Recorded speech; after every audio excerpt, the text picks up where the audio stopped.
संघ लोक सेवा आयोग के द्वारा जो मई में परीक्षा आयोजित की जा रही है करंट, उसी के संबंध जो है सीरीज में करंट अफेयर्स पर एक नया वीडियो है।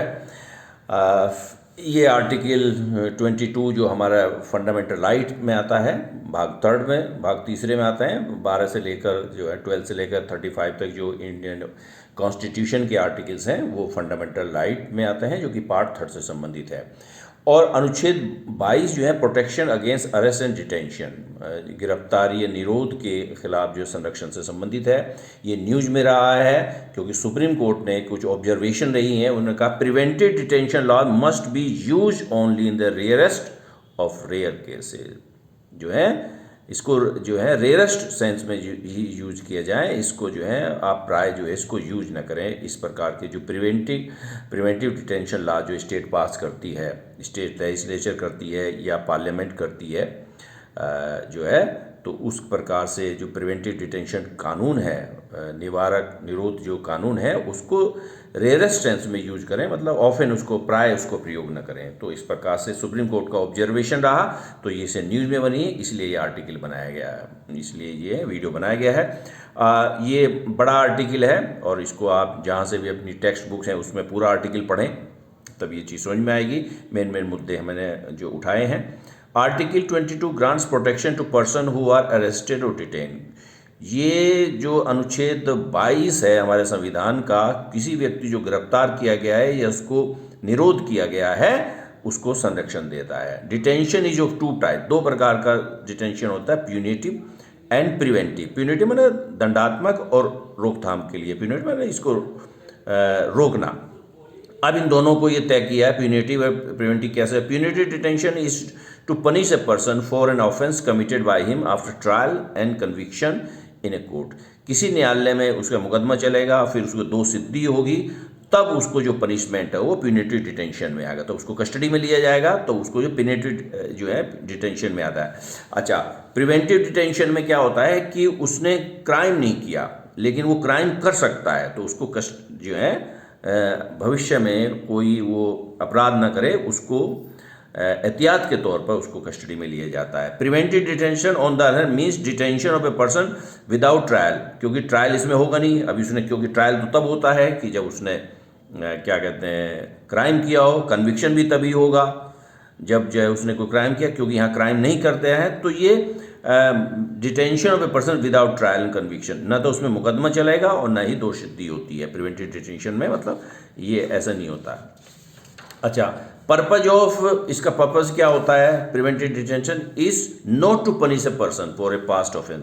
प्रिवेंटिव डिटेंशन का उद्देश्य किसी व्यक्ति को दंड करना नहीं होता है जो उसने भविष्य, जो अतीत में उसने ऑफेंस किया, अपराध किया, but to prevent him from committing any offence in near future. तो उसको नियर जो निकट भविष्य में वो क्राइम, अपराध, ऑफेंस कर सकता है, उसको रोकना होता है इसका उद्देश्य। ठीक है।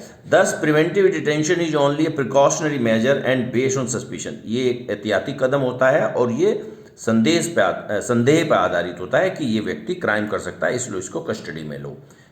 ठीक है। The constitution has divided the legislative power with regard to preventive detention between parliament and state legislature. हमारे संविधान ने प्रिवेंटिव डिटेंशन से संबंधित जो कानून है बनाने की शक्ति संसद और राज्य की जो विधानमंडल है उसके जो है विभाजित किया है। कैसे किया है अभी देखते हैं। Parliament exclusive authority to make a law of preventive detention for reason connected with defence, foreign affairs and security of India. Bharat की सुरक्षा, विदेशी मामले या रक्षा से संबंधित जो मामले होते हैं, इस पर जो प्रिवेंटिव डिटेंशन का जो लॉ आएगा वो पार्लियामेंट को एक्सक्लूसिव अथॉरिटी है, यानी कि संसद ही उन पर कानून बना सकती है यदि वो मामले रक्षा से हो, विदेशी मामले से संबंधी हो या सिक्योरिटी ऑफ इंडिया से संबंधित। तो ऐसे मामले में प्रिवेंटिव डिटेंशन जो लॉ बनेंगे वो पार्लियामेंट की एक्सक्लूसिव अथॉरिटी है, एकांतिक अधिकार है, यानी कि संसद ही बनाएगी, राज्य के विधानमंडल उस पर कानून नहीं बना सकते इन विषयों पर। Both the parliament as well as the state legislature can concurrently, मतलब समवर्ती चित में, यानी कि इनको छोड़कर जो लॉ हैं उसमें संसद और राज्य के विधानमंडल दोनों लॉ बना सकते हैं। Make a law of preventive detention for reason connected with security of state, राज्य की सुरक्षा से संबंधित, यानी कि संसद और राज्य के विधान दोनों कानून बना सकती हैं कि राज्य की सुरक्षा से संबंधित किसी राज्य। अच्छा, the maintenance of public order, लोक व्यवस्था के बनाए रखने के संदर्भ में, and the maintenance of supply and services essential to community, समुदाय के लिए जो आवश्यक आपूर्ति है, सेवाएं हैं, उसको बनाए रखने के से संबंधित भी अगर कोई लॉ बनाएगी तो ये संसद और राज्य के विधानमंडल, राज्य विधायिका दोनों बना सकती हैं। अच्छा, ये अब तक संसद ने जो है जो महत्वपूर्ण जो प्रिवेंटिव डिटेंशन लॉज पास किए हैं उसके बारे में है। Important preventive detention law made by parliament, maintenance of internal security act MISA, ये बहुत अक्सर पूछा जाता है, 1971 का है, लेकिन 78 में 1978 में इसको रिपील कर निरसन कर दिया था, समाप्त कर दिया गया था। Conservation of foreign exchange and prevention of smuggling activities as conservation of foreign exchange, ये कॉफे पोशा है, 1974 का है। Prevention of black marketing and maintenance of supply of essential commodities act, ये 1980 का है। Terrorist and disruptive activity prevention act, जो टाडा बहुत अक्सर न्यूज में रहता था पहले, ये जो 1995 में जो है इसको जो है रिपील किया गया है, इसको रद्द किया गया, निरसन किया गया इसका। Prevention of illicit traffic in narcotic drugs and psychotropic substance, मादक जो है जो नशीले पदार्थ होते हैं उनसे संबंधी जो है ये 1988 का जो एक्ट है ये।